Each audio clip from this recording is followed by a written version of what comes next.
What's up, comic book fans? And welcome to Comics Icons. Now, JJ, what they call me. And today, we got part 8 of the Sabretooth War with Wolverine number 48. And ladies and gentlemen, this war so far has been absolutely brutal in all the best ways. And at the very end of this issue, we get a nice little surprise that will answer a question that a lot of you guys have been asking. But Sabretooth is taking away people that Logan cares about in this series and going after his revenge. Though now he's not the only concern for Logan.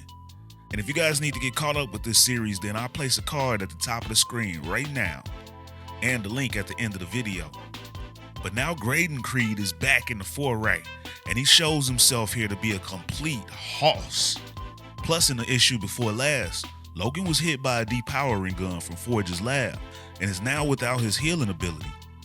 And Victor Creed was swallowed by a plant that spawned from a seed dropped by Necra from the Exiles. And last but not least, Laura Kinney had just ended Sabretooth, but then came face to face with Graydon and his army of headless drones. So if you guys are ready to find out how Logan can get back into this fight without his healing ability, if Laura can survive this run-in with Graydon Creed, and if we've seen the last of Victor Creed, then you guys know what time it is. Let's get it. So this issue kicks off with both Logan and Victor, but we get individual perspectives from each one on how they see their current situation. Logan from a bed on the Exile ship out on the North Pacific, and Victor from inside of that giant plant inside Forge's secret lab deep beneath Krakoa. For Logan, though, as he lays in the bed, he thinks about how his mind has always been fueled by rage. But when he had gotten hit by that psionic bolt into his brain by Kid Omega last issue, he feels like something has shifted for him. He's lived more than 100 years and has been a witness and a participant in a whole lot of suffering. But there's also been some good as well, and sometimes he forgets about that, which he shouldn't, because it's the good and beautiful that he should be fighting for, more so than the bad and ugly. Now for Victor, as he lay in the plant, he thinks that he's been killing it. He was winning at this game, but now everything's gone dark and he's a prisoner once again. Story of his life, but he's sick of it. Back with Logan, though, he continues to think that he spent most of his life trying to be alone because he didn't want others getting hurt. But something or someone always pulls him back. And he feels that he's better off in their company, even if they're not better off than he is. But the risk always feels worth it. Then Logan begins to sit up in the bed as Oya asks him how he's feeling. And he tells her that before, he knew there was something worth killing for. But now, he's remembering that there's something worth fighting for. Back on the Orchid Station, though, with Laura Kinney, she tells Graydon Creed, aka Bad Seed, as he and his headless drones approach, that she's called in X-Force and they're on the way. But Graydon's like, what makes you think you'll live long enough for them to rescue you? But Laura also disabled the cloaking mechanism, and now they're seconds away from being attacked by the Stark Sentinels. She figures she'd even the odds, and as she opens up the hatch and dives out the station, she tells Graydon that all she's got to do is outlast him, as he looks out the hatch and is now approached by a horde of Stark Sentinels. Then back with Logan, as the Exile ship arrives off the coast of Alaska, Necra is wondering why they've agreed to come out to the middle of nowhere. But Logan tells her that he could really use the help, and he believes they can use his. Although Creed is off the table, they still got a whole army of Sabretooth to take down. But Necra thinks that since they've lost the head of their snake, they might just tuck and run. Because remember, these guys have no idea about Graydon yet. He was brought back by the Sabretooth without anybody knowing, not even Victor. So Oya asks Third Eye to see what he can sense with the Sabretooth. But when he does, his nose starts to bleed and he's hit with some nasty psychic feedback that knocks him off his feet. And then he gets up with a terrified look on his face, and he tells the team that although Victor might be gone, something worse has replaced him. Meanwhile, back at the Orchid Station, amongst the Sentinel attack on the base, Graydon straight up leaps off the station, falling towards the attacking Sentinels, all while Camo Tooth is back on the base trying to warn Graydon of the power of the Stark Sentinels. But Graydon tells Camo not to worry about him. Worry about the station. Nothing on Earth might be able to beat these Sentinels. But I ain't from here anymore, he says. And then he uses some of his extra dimensional tech on the Sentinels as he starts to remove the wiring from the back of one of the Sentinels' heads.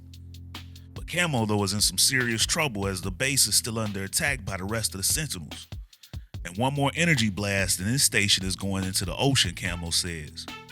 But just before that final shot can be blasted by the Sentinel directly in front of the ship, his head is blasted clean off as Graydon is now taking control of one of the Sentinels. Mastering Orcus tech is about as hard as learning the alphabet song, he says. And now Graydon is using his Sentinel to wipe out the rest of the Sentinels. If the mutants thought Victor Creed was the king of hell, wait until they get a load of me, Graydon boasts. Meanwhile, as Laura lay on the ground of Krakoa, recovering from that fall that she just took, she looks above and she sees what Graydon is doing, and now she's like, are we screwed? We might be screwed. But back with Logan and the Exiles, though, as they now travel by foot to their destination, Logan tells them that when he was on Krakoa, he had some gates planted just for him, and one of them led here to this location. There's a bunker at the center of this island, but this place is more than isolated. It's also dangerous as hell. Necra, though, is continuing to be a cynic, and right now she's just freezing her ass off and wondering why the hell they even need Wolverine. Without his healing factor, he's useless. Wolverine, meanwhile, double checks with Oya that Necra's powers activate by her getting angry, right? Yeah, that's right, Oya confirms. So Logan's like, good, because we're gonna need them as they cross paths with a 3-pack of huge bears. But Logan tells the group not to kill the bears. We're the invaders here, he says. The bears ain't did nothing wrong. So the group does their best to fight off these bears without killing them. And after they've successfully taken them all down, Wolverine has Oya to use her powers to heat the snow, revealing a door. And Logan tells them that he had asked Forge to build him something. Something that anticipated a day like this would come. A moment when all was lost, including my powers, as he unlocks the door to this bunker. Back at the greenhouse base, though, X-Force has received Laura's SOS and her coordinates. And they realize that the coordinates are to Krakoa. So Sage has X-Force suit up. Laura needs them now. But Tom reminds Sage that they're without the Bluebird right now since Logan ran off in it.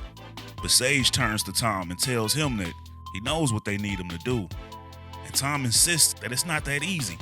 But Sage tells him that he's got no choice, and then he begins to use his powers to build them a whole ship. Phoebe, meanwhile, receives a psychic message from Quentin. Phoebe, you need to hurry, Quentin, please. I can sense the firefight above the island is going the wrong way. I can sense that Laura is in grave danger. But that's not our only problem. As he notices Victor Creed's arm starting to break through the giant plant. Back on the secret bunker with Logan and the Exiles, though, the Exiles are impressed, including Necra, as Logan reemerges from the bunker now in full adamantium armor and a Muramasa blade. And as he now tells the group, let's go find a fight. That, ladies and gentlemen, is the end of the issue. Man, how about that issue, folks? What did you guys think about it? I know a lot of people have been asking about that Muramasa blade. Was he gonna come back with one? So questions answered. But I think the issue was a little bit slow action-wise compared to the rest of them, but I think that it did a real good job of setting up what looks to be a real explosive last 2 issues of this war. I think Logan's armor, though, is pretty sick. It's kind of like that Silver Samurai armor, so Logan should still be able to kick some ass with it. And Laura, she has continued to be underestimated by these Sabretooth and now Graydon Creed in this series. So I'm really liking how she shines so far during the war. But what do you guys think about this war as a whole so far? And how do you guys think this thing is going to end?